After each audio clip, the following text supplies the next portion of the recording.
नमस्कार दोस्तों, स्वागत है आप सभी का फिर से हमारे चैनल दैनिक मंत्र पर। श्री शिवाय नमस्तुभ्याम। हर हर महादेव। आप सभी लोगों को सावन के महीने की बहुत शुभकामनाएं। आपकी सारी मनोकामना सावन के महीने में पूरी हो, यही मैं महादेव से प्रार्थना करता हूं। देखिए, अब आ गई हैं श्रावण मास की पंचमी तिथि, जो कि इस बार पड़ रही हैं सावन के गुरुवार के दिन। और इस दिन आपको करना होता है तुलसी जी में गन्ने के रस को डालने वाला उपाय। पूज्य गुरु जी ने कहा कि जो व्यक्ति श्रावण मास की पंचमी के दिन तुलसी जी में गन्ने का अपनी मनोकामना कह करके डाल देता है, 3 साल में उसे करोड़पति बनने से कोई नहीं रोक सकता। और अगर आपको गन्ने का रस ना मिले तब क्या करना है, पूज्य गुरु जी की कथा से सुन करके और समझ करके पूरे उपाय को बड़े ही आसान भाषा में आपको बताऊंगा। परंतु उससे पहले आप सबसे एक छोटी सी प्रार्थना, जो लोग पहली बार आए हैं, चैनल को सब्सक्राइब जरूर कीजिएगा और वीडियो को लाइक करके देवादिदेव महादेव का कोई सा भी प्यारा नाम कमेंट बॉक्स में लिखना मत भूलिएगा। इस पूरे वीडियो में हम 3 माह उपायों के बारे में बात करेंगे, जो कि आपको रावण मास की पंचमी तिथि के दिन करने ही करने हैं। ध्यान से सुनना, समझने की कोशिश करना। बहुत सारे लोग जो हैं वो इस बात से की कन्फ्यूजन में हैं कि भैया पंचमी तिथि है किस तारीख को भाई? 22 जुलाई से तो सावन शुरू हुआ है ना? 23 को द्वितीय हो गई, फिर 24 को एकदम चतुर्थी हो गई, तो तृतीय तिथि कहाँ गई? तो तृतीय तिथि जो है वो लुप्त हो गई हैं। किसके कारण? पंचांग में भेद होने के कारण। आप सभी को पता है कि अधिक मास किस तरीके से बनता है, ठीक है? तो उसके कारण अगर मैं आपको पंचांग के बारे में बात करें तो देखिए, 25 जुलाई 2024 को कृष्ण पक्ष की पंचमी तिथि जो है वो स्टार्ट हो रही है सुबह 4:40 से, यानी कि सूर्योदय होने से पहले। इसीलिए अगर उदय तिथि के अनुसार देखा जाए तो 25 तारीख को ही पंचमी तिथि होगी। और इस वाली उपाय को श्रावण मास की पंचमी तिथि के दिन किया जाता है। तो जो अगली पंचमी आएगी उसकी भी डेट मैं आपको बता देता हूं। उस दिन भी आपको ये उपाय करना है। शुक्ल पक्ष की पंचमी तिथि जो होगी 9 अगस्त को, और ये वाली पंचमी होती है नाग पंचमी। दोनों में से किसी भी एक दिन आपको कर लेना है। दोनों दिन करते हो, बहुत अच्छी बात है।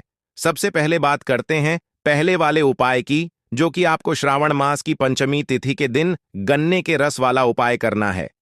पूज्य गुरु जी ने कहा कि जब भी आप गन्ने के रस को लेकर के आए हैं ना मार्केट से, तब एक काम कीजिएगा ना, तो उसके अंदर नींबू डलवाना है।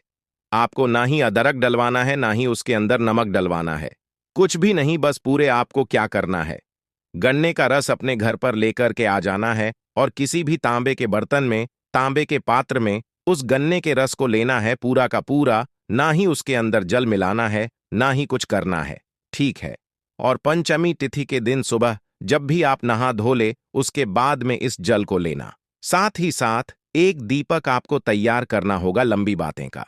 लक्ष्मी प्राप्ति के लिए, माता के लिए जो दीपक काम में लिया जाता है, लंबी बातें का दीपक, और वो भी किसका? घी का, ठीक है? इन दोनों को तैयार करना और आपके घर पे जहां पर भी तुलसी जी का गमला है उसके पास में चले जाना। सबसे पहले उस एक लंबी भांति के दीपक को लगाना, जिसकी बत्ती का मुख आपको उत्तर दिशा की तरफ में रखना है, और दोनों हाथों में उस गन्ने के रस को लेकर के देखिए।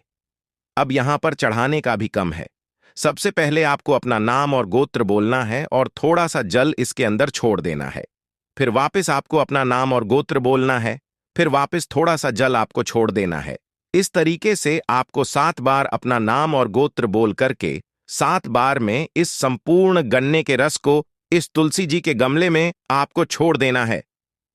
पूज्य गुरु जी ने कहा कि जो श्रावण मास की पंचमी पड़े और अगर बीच में कोई अधिक मास की पंचमी आ जाए, तब भी जो व्यक्ति इस उपाय को करता है 3 साल में करोड़पति बन ही जाता है। पूज्य गुरु जी का बहुत अद्भुत और अचूक उपाय है, जरूर कीजिएगा। साथ ही साथ ये और कहा कि अगर आपको गन्ने का रस नहीं मिलता है तब आपको क्या करना है? तब आपको अपने ही घर पर अगर इस तरीके से गुड़ मिल जाए। गुड़ किसका बनता है? फिर गन्ने के रस का बनता है, तो गुड़ के 7 टुकड़े क्या करना है? गुड़ के 7 टुकड़े उसी कलश के अंदर डाल करके इस उपाय को सेम उसी तरीके से कर लेना। आपके घर में कभी धन की कमी नहीं होगी। महाराज पूज्य गुरु जी का बहुत अद्भुत और हो चुका है, जरूर कीजिएगा। दूसरे वाले उपाय की बात करते थे, और ये जो दूसरा वाला उपाय है ना, ये आपकी जीवन में आ रही सारी आर्थिक समस्याओं को तो दूर करता ही करता है। आपके घर में सुख, शांति, समृद्धि, वैभव, संपदा की भी कमी लाता है। कुल की वृद्धि करता है। आपके परिवार की सत्ता को बढ़ाता है। बड़ी से बड़ी कामनाएं इस उपाय से पूरी होती हैं। जिस कामना से आप करोगे वो कामना आपकी पूरी होगी। आपको क्या करना है, इस तरीके से लेनी होगी चने की दाल। कितनी? 41 चने की दाल आपको लेनी है। अब इसको लेने का क्रम में आपको बताता हूं किस तरीके से लेना है। देखिए, जो ये गोले में मैंने आपको बनाया है ना, काफी लोग इसको कहते भैया आधा है। आधा नहीं, वो पूरा एक चने की दाल गिना जाता है। इस तरीके से आपको 41 चने की दाल लेनी है और एक लेना है। आपको पीला कपड़ा है ना, इसी पीले कपड़े के अंदर आपको इस चने की दाल को रख देना है, ठीक है? और इसकी एक पोटली बना लेनी है। भैया, ये वाला जो उपाय है ना, ये उपाय किया जाता है सिर्फ और सिर्फ गुरुवार के दिन, और इस बार श्रावण मास की पंचमी के दिन पड़ रहा है। गुरुवार इस तरीके से आपको एक पीली पोटली बना लेनी है, 41 चने की दाल की, ठीक है?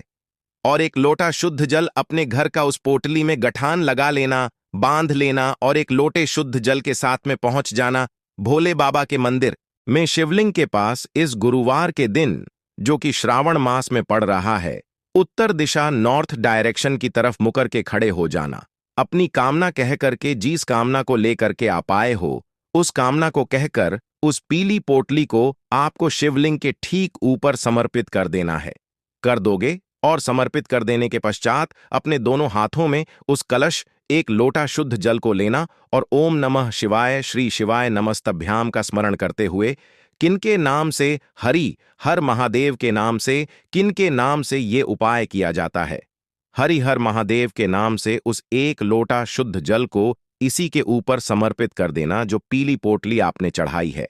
समर्पित कर देने के पश्चात भोले बाबा से विनती करके, कामना करके, इस पीली पोटली को उठा करके अपने साथ अपने घर पर लेकर के आ जाना है। और घर पे लाने के पश्चात अपने घर के मंदिर में, या घर की आपकी जहां पर आप धन रखते हो, उस जगह पर आपको इस पोटली को उठा करके पूरे 7 दिन तक आपको रखे रहने देना है।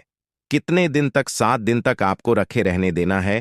और 7 दिन के पश्चात आपको इस पीली पोटली को उठाना है और किसी भी बहते नदी, तालाब, सरोवर के अंदर इसे अपनी कामना कह करके प्रवाहित करके आ जाना। घर में सुख, शांति, समृद्धि, वैभव तो आएगा ही आएगा, आपकी कामना भी पूरी होगी। पूज्य गुरु जी का बहुत अद्भुत है, जरूर कीजिए। अब बात करते हैं तीसरे वाले उपाय की। तीसरा वाला जो उपाय है ना, ये किन व्यक्तियों को करना है? देखिए, अगर आपके जीवन में क्लेश बहुत मचा हुआ है, क्लेश मचे होने का मतलब क्या है कि आपकी जीवन में कुछ अच्छा चल ही नहीं रहा है। हर तरफ आपको असफलता हासिल हो रही है। जिस कार्य में आप हाथ डाल रहे हो, सफलता नहीं मिल रही है। दूसरा पैसा नहीं बच रहा है। जीवन में कभी भी आपका पर्स खाली नहीं होगा। पूज्य गुरु जी ने कहा, जिस रास्ते पर जाओगे उस रास्ते पर आपको सफलता प्राप्त होगी।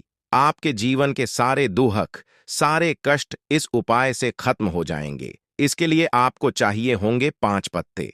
कौन से 5 पत्ते लेने हैं, उसका क्रम आप सबसे पहले जान लीजिएगा। पूज्य गुरुजी ने कहा कि केवल एक चीज का पत्ता छोड़कर, जो है तुलसी का पत्ता, इसको आपको नहीं लेना है। इसके अलावा आपको 5 पत्ते लेने हैं, और पांचों के पांचों पत्ते क्या होने चाहिए? अलग अलग वृक्षों के, यानी कि आपको एक पत्ता लेना है। जैसे ले लीजिए, आम का ले लो। दूसरा जो पत्ता आप लोगे वो ले लो पीपल का।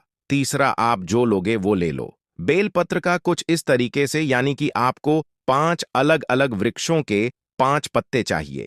एक एक पत्ता 5 अलग अलग वृक्षों के, ठीक है? और इसी के साथ में एक लोटा शुद्ध जल अपने घर का ले लेना, तांबे की कलश में, ठीक है? और इसी के साथ में आपको एक दीपक तैयार करना है। यहां पर जो दीपक तैयार होगा, ये होगा गोलबाती का, और इसके अंदर आपको भरना होगा गौ माता का घी, ठीक है? इन सभी को लेकर के आप पहुंचोगे भोले बाबा के मंदिर में शिवलिंग के पास। लेकिन जैसे ही आप यहां पर पहुंचेंगे, पहले पड़ेगी चौखट। तो जो आपने एक दीपक लिया हुआ है, उस दीपक को अपनी कामना कह करके शिवालय की चौखट पर प्रज्वलित कर देना। किस साइड में करोगे? जब आप अंदर जाते हो तो आपके दाहिने हाथ की तरफ पड़े, ठीक है ना? इस तरफ में आपको एक दीपक इसको लगा देना है। उसके बाद जाओगे शिवलिंग के पास में। यहां पर आपको उत्तर दिशा नॉर्थ डायरेक्शन की तरफ मुख करके खड़े हो जाना है। पांचों पीपल के पत्तों को आपको लेना है और एक साथ शिवलिंग के ठीक ऊपर आपको उन पांचों पीपल के पत्तों को समर्पित कर देना है। किनके नाम से? तुम रुकेश्वर महादेव के नाम से। तुम रुकेश्वर या तुम रुका महादेव के नाम से समर्पित कर देना। समर्पित कर देने के पश्चात एक लोटा शुद्ध जल जो आप लेकर के आए हो, इन्हीं सभी पत्तों के ऊपर तुम रुका महादेव के नाम से समर्पित करना। अपनी कामना कहना, अपना नाम और गोत्र बोल करके, और इन पांचों पत्तों को एक साथ उठा करके इन पर लगे हुए जल के छींटे अपने ऊपर मार लेना। ठीक है, इनके ऊपर लगे हुए जल के छींटे अपने ऊपर मार लेना और वापस इन पत्तों को शिवलिंग पर नहीं, माता अशोक सुंदरी के स्थान पर अपनी कामना कहकर के समर्पित करके जो व्यक्ति गुरुवार के दिन आ जाता है ना, उसके जीवन के सारे क्लेश मेरा बाबा खत्म कर देता है। पूज्य गुरु जी के ये सभी उपाय बहुत ही ज्यादा खास और अद्भुत जरूर कीजिएगा। वीडियो पसंद आए तो लाइक जरूर करना, चैनल को सब्सक्राइब जरूर कीजिएगा।